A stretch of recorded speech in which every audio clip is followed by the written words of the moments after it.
दोस्तों प्रणाम।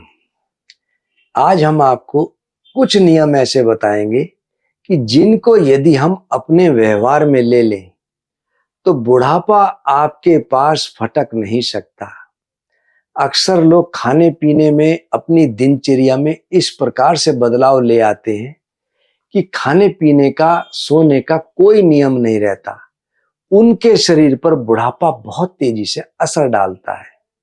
और यदि आप बुढ़ापे की अवस्था में पहुंच भी गए और अपने आप को युवा महसूस करना चाहते हैं तो मैं आज आपको सिर्फ और सिर्फ 4 नियम ऐसे बताऊंगा जिसको आप यदि व्यवहार में ले लें तो बुढ़ापा आपके पास आ नहीं सकता।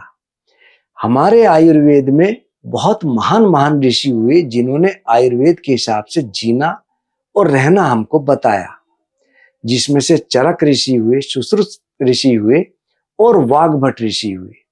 वाग्भट जी की लिखी हुई वाग्भट की अष्टांग हृदयम और अष्टांग संग्रहम, ये 2 पुस्तिका ऐसी हैं जिनमें हमको जीना सिखाया है, जीने के नियम बताए हैं।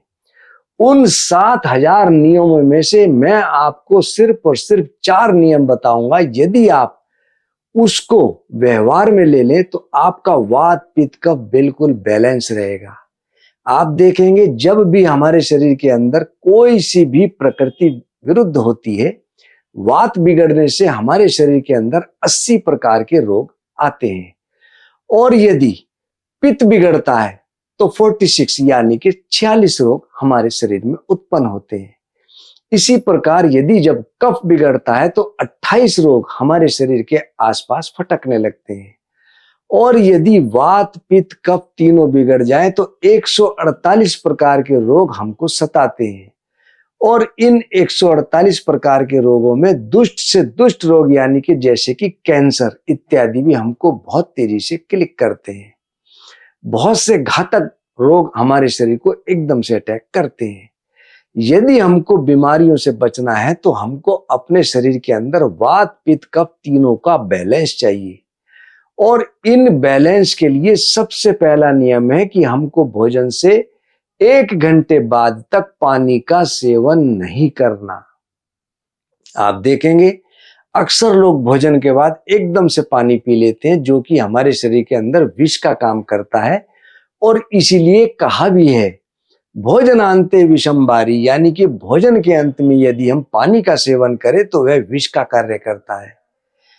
जब भी हम कुछ खाते पीते हैं वह भोजन हमारे आमाशय यानी कि जठर में जाता है और जठर में जो अग्नि होती है जिसको कहते हैं जठराग्नि, वह हमारे भोजन को पचाती है और जैसे ही हम पानी का सेवन करेंगे तो वह अग्नि मंद पड़ने लगती है। आप देखेंगे जैसे आपका दूध या चाय उबल रही हो और हम उसमें पानी डाल दें तो एकदम से नीचे बैठ जाएगी। इसी प्रकार हम यदि पानी का सेवन भोजन के एकदम बाद कर लें तो वह पानी हमको बहुत नुकसान करता है और हमारा भोजन का पाचन पूरी तरीके से नहीं हो पाता, जिसके कारण गैस, कब्ज, एसिडिटी इत्यादि हमको बहुत तेजी से सताती है। हमारा पेट भारी होने लगता है, हमारा पाचन तंत्र बहुत कमजोर पड़ जाता है। इसलिए भोजन से कम 1 घंटा पहले और भोजन के 1 घंटे बाद हमको बिल्कुल भी पानी का सेवन नहीं करना चाहिए। यदि बहुत ज्यादा प्यास लगे तो गुनगुने पानी में थोड़ा नींबू निचोड़ करके हम ले सकते हैं। और भोजन के बाद मट्ठा, अगर हमको बहुत प्यास लग रही है तो मट्ठा अमृत तुल्य कार्य करता है। फलों का रस, नींबू की शिकंजी या दही, इसका प्रयोग हमारे लिए बहुत अच्छा है। और ब्रेकफास्ट के बाद फलों का रस हमको बहुत लाभ देता है और रात्रि में भोजन के कम से कम 1 घंटे बाद यदि हम दूध का सेवन करें तो वह हमारे शरीर के अंदर लगता है और इस प्रकार के प्रयोग से हमारा वात पित्त कफ तीनों बैलेंस रहने लगते हैं। इसलिए हमको कभी भी भोजन के 1 घंटे बाद तक पानी का सेवन नहीं करना चाहिए। दूसरा, अक्सर कहा है कि भोजन को पियो और पानी को खाओ, यानी कि पानी हमको घूट घूट करके थोड़ा थोड़ा मात्रा में पीना चाहिए। और पानी के लिए एक बात कही है, घूट घूट कर पानी पियो, रहो तनाव से दूर, एसिडिटी या मोटापा होवे चकनाचूर।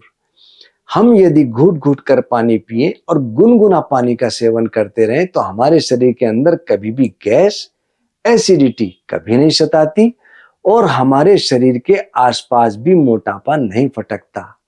हमको मोटापे की बीमारी कभी नहीं सताती। आपने देखा होगा पक्षी और जानवर कभी भी एक साथ पानी नहीं पीते, थोड़ा थोड़ा पानी पीते हैं। और खूंटे पे बंधी हुई गाय, आप देखें गाय भैंस कभी बेडौल नहीं होती क्योंकि वह एक साथ पानी नहीं पीती, वह जीभ से थोड़ा थोड़ा पानी का सेवन करती है और कभी भी ओवरवेट नहीं होते।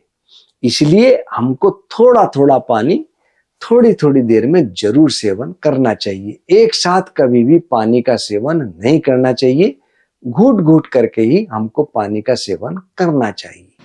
तीसरा, हमको ठंडे पानी का सेवन बिल्कुल नहीं करना चाहिए। बहुत से लोग फ्रिज का या कूलर का पानी ठंडा ठंडा सेवन करते हैं, उससे भी हमारी पाचन शक्ति बहुत बुरी तरह से प्रभावित होती है। यदि हमको ठंडा पानी पीना ही है तो घड़े का या मटके का या सुराही का इस पानी को ही सेवन करना चाहिए।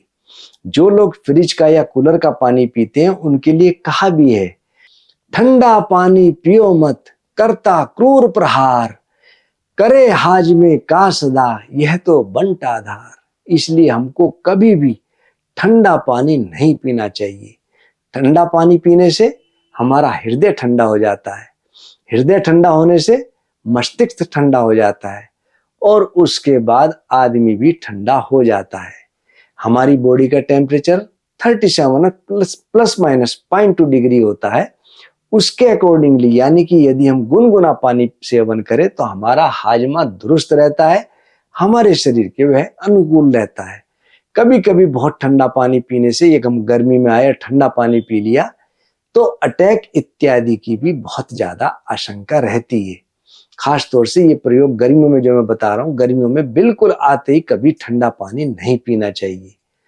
और चौथा, प्रातः काल हमको 3 गिलास पानी गुनगुना जरूर सेवन करना चाहिए। यदि हम 3 गिलास गुनगुना पानी सेवन करेंगे तो उससे कितना लाभ मिलेगा? सबसे पहले हमारा पेट साफ रहेगा, दूसरा किडनी का फिल्ट्रेशन प्रॉपर रूप से होगा, हमारी बॉडी के टॉक्सिन्स उससे विदा लेने लगते हैं, तीसरा मुंह की लार एल्कलाइन होती है, हमारे पेट के अंदर जो पित्त होता है वो एसिडिक नेचर का होता है और जब हम घूट घूट करके पीते हैं तो acid plus alkaline equal to neutralise, तो हमारे पेट के अंदर जब वह जाता है तो हमारे शरीर के अंदर वह बहुत अच्छा लगता है और पेट में जा करके उसकी पीएच वैल्यू मेंटेन रहती है, जिसके कारण हमको वह नुकसान नहीं करता।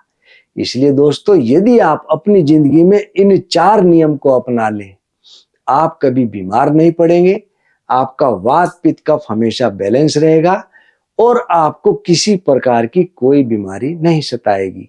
दोस्तों, नित नई जानकारियां हम आपको देते ही रहते हैं और यदि आप उन नई जानकारियां चाहते हैं तो हमारा YouTube चैनल आदर्श आयुर्वेदिक के नाम से उसको जरूर सब्सक्राइब करें, उसका बेल आइकन प्रेस करें। दूसरे social media Instagram, Facebook page, Twitter और लिंक्डइन आदर्श आयुर्वेदिक फार्मेसी के नाम से उनको भी आप जरूर फॉलो करें। धन्यवाद।